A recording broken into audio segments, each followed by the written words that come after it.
આમિર ખાન હમણાં પોતાના ઇન્ટરવ્યુમાં કહે છે કે મને એ ખબર હતી કે આશુતોષ ગોવારીકરના સપના શું છે, એના ફિયર્સ શું છે, પણ મને એ નહોતી ખબર કે મારા પોતાના બાળકોના સપના ને ફિયર્સ શું છે.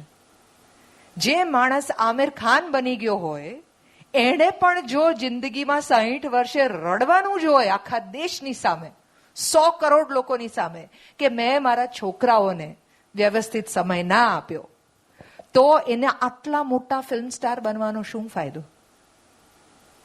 જો છેવટે તમને કોક બાબત માટે તો રડવું આવવાનું જ છે.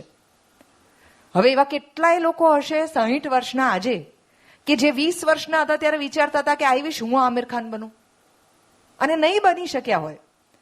બની શકે કે આખી જિંદગી નસીરુદ્દીન શાહને એવો અફસોસ હોય કે હું અમિતાભ બચ્ચન જેટલો સક્સેસફુલ ના થયો, અને અમિતાભ બચ્ચનને એ અફસોસ હોય કે મને નસીરુદ્દીન શાહ જેવો સારો એક્ટર કોઈએ ના કીધો, હું ખાલી સ્ટાર રહ્યો.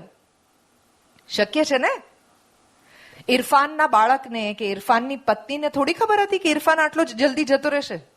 ભારત દેશ હવે ઇરફાનની જેટલા વખાણ કરે છે, એ વખતે ઇરફાનને શું 100 કરોડ આપતા હતા આપણે, જે શાહરૂખ ખાનને, આમિર ખાનને ને સલમાન ખાનને આપતા હતા? ના.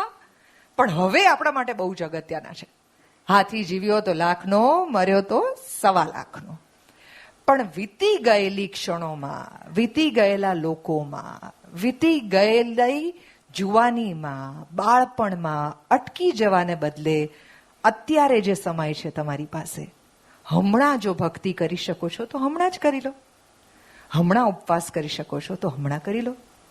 હમણાં જ જો સાચું બોલવાની તક છે તો હમણાં જ બોલી લો. હમણાં જ જો શ્રમ કરવાનો રસ્તો છે તો અત્યારે જ શ્રમ કરો.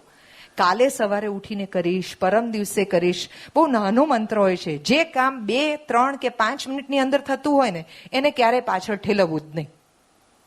આટલી નાનકડી શરૂઆત હોય છે.